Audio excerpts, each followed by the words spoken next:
Bir mübarek Ramazan ayını daha idrak ediyoruz birlikte.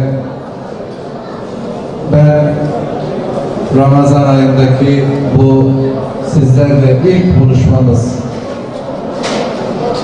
Ramazan ayının hepimize, bütün İslam alemine hayırlı olmasını temenni ediyorum.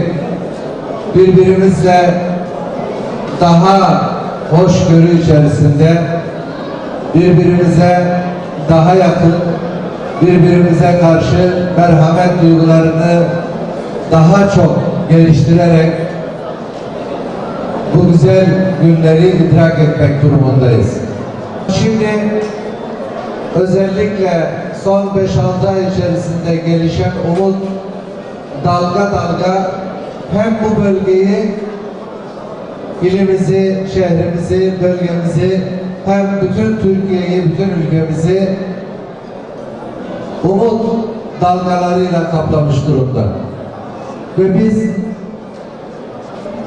barışı bir şekilde provoke etmek isteyenlere inan, hep birlikte umuda sarılarak, sevgiyi büyüterek, geliştirerek birbirimize daha fazla tolerans, daha fazla hoşgörü, karşılıklara karşı, farklılıklara karşı biraz daha hoşgörüyle yaklaşmasını, birbirimize tahammül etmesini öğrenerek bugünlerde bu süreci inşallah birlikte gayesine ulaştıracağız.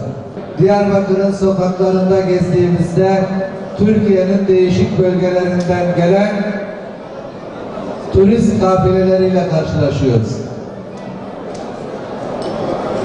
Tarımda, hayvancılıkta bu bölgenin kalkınması için önemli lokomotif sektör durumunda olan ekonomik faaliyetler de bu umut dalgasıyla, barış süreciyle birlikte çok daha iyi bir noktaya geldi. Ama sistemin ürettiği problemler vardı. Sistemin ürettiği problemler sebebiyle acılar çekti bu bölgenin insanları ve bütün Türkiye. Şimdi bunları biz birer birer çözüyoruz ve kararlı adımlarla Türkiye'yi bu şekilde bir kardeşlik, birlik ve beraberlik iklimine doğru götürüyoruz. İnşallah bu Ramazan bu kutlu gayenin vasıtası olur, vesilesi olur. Yeryüzündeki bütün inananlara, bütün mazlumlara, bütün mağdurlara yüreğimizle onlar için de dua edeceğiz. Mısır'daki kardeşlerimize de dua edeceğiz. Suriye'deki kardeşlerimize de dua edeceğiz. Myanmar'daki kardeşlerimize de dua edeceğiz. Yeryüzünün bütün coğrafyalarında bütün mazlumlar için dua edeceğiz. Bütün kadre uğrayanlar için dua edeceğiz.